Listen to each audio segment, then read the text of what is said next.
when it goes like that, you go, oh, okay, then that's about right. But then you wind it. I don't like the word sustainable. I'd rather the word be growing. Sustainable is just keeping it to what it is. It really should be getting better rather than let's just keep it at that level. Understanding if fish populations are going up or down is an important part of successfully managing a fishery. The example fishery that we're going to look at is Barramundi in a billabong, and we'll use it to demonstrate how different factors affect the population. A unit of measurement of the size of fish populations is biomass. Biomass is the weight of the population. In nature, the biomass of a fish population is limited by the environment. When environmental conditions are good, fish populations will be bigger, and when they are bad, they will be smaller. So, for example, in our billabong, if the water dries out a bit, then the carrying capacity will go down, and so will the fish biomass. There are many factors that influence population biomass.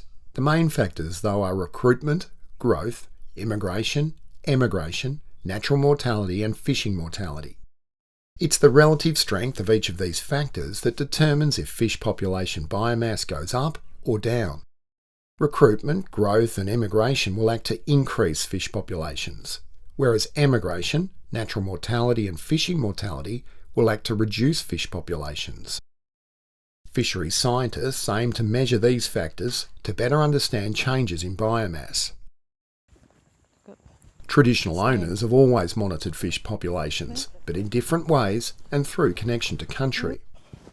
When we're fishing, we get to understand the population in the particular water holes that we fish, and sometimes we'll catch some really big female barramundis and often we'll release them.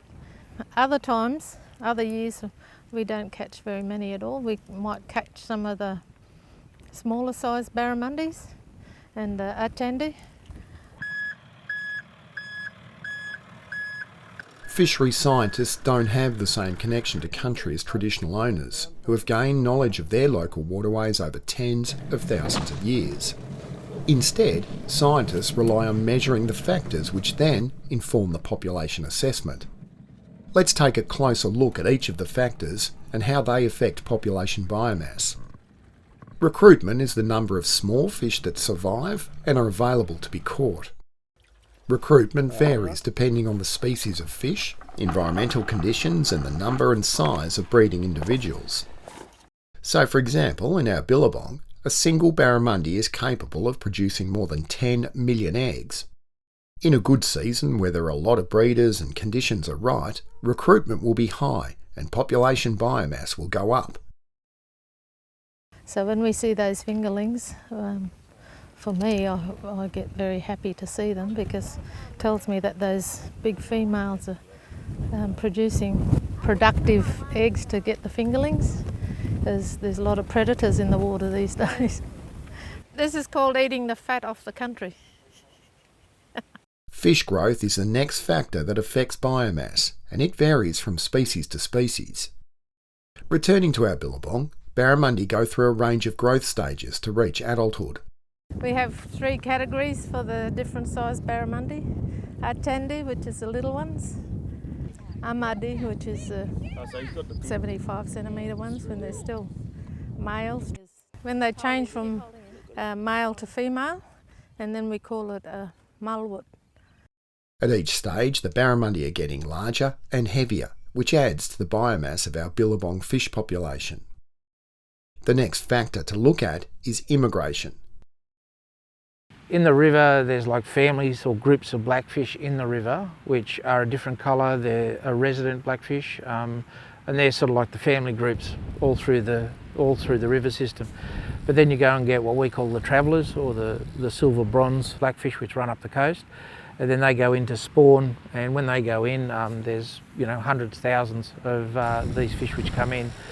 So what we do is we target them, and there's a definite cycle in that, and that's like, when the wattle comes out, that type of thing, we know that these bronze fish are coming up the coast and they're getting ready to come into the rivers.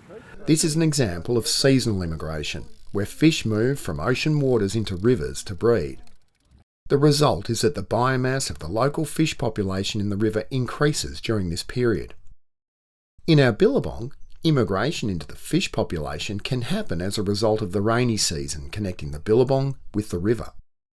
Small males can enter the billabong during this time, which will increase the biomass of the fish population. The opposite of immigration is emigration, and it is the movement of fish out of the fish population. Emigration is the first factor in our list that reduces biomass. Again, in our billabong example, this can happen when large mature fish leave the billabong to spawn in the river mouths. The eel populations in Lake Condor also experience a mass emigration of adults each year, which reduces eel biomass. Short-finned eels, from what we know with their life cycle, they catadromous, so they spawn out at sea, but they spend most of their lives in fresh water. Here, about Easter time, is the mob have the eel run, or when all the mature eels, so they mature between 15 and 20 years. Around Easter time, they'll take off out to sea, all the mature ones, and when they get to the estuary, if it's closed by a sandbar, there'll just be thousands of them just collecting there, and mob will go pick them off and stuff like that, and they'll wait for the sandbar to open, and they'll take off out to sea. In many fish populations, the factor that has most effect on reducing biomass is natural mortality. There are many causes of natural mortality, some of which are old age, predation, starvation, disease and environmental stress. In our billabong up north, one source of natural mortality on Barramundi is predation by crocodiles. Obviously, an increase in the number of crocodiles in our billabong will have a resultant effect on the fish population. So far, all the factors we have looked at are natural processes. The final factor on our list is fishing mortality, the death of fish in a population due to fishing. As fishers remove barramundi from the billabong, they are reducing the population biomass. Remove too many fish, particularly breeding age fish, and the population may struggle to recover. However, if the level of fishing effort is managed properly, then we can catch a lot of fish but still maintain a sustainable and productive population. The way we look at it, if I go, say for example, flathead fishing, I'll fish that area, I might get my 20, 30, 40, 50 flathead out of that area over a period of time, but then I'll leave it and then I'll go somewhere else. But I know that that's there and I'll come back to that in 12 months' time. We've now covered the main factors that affect fish populations.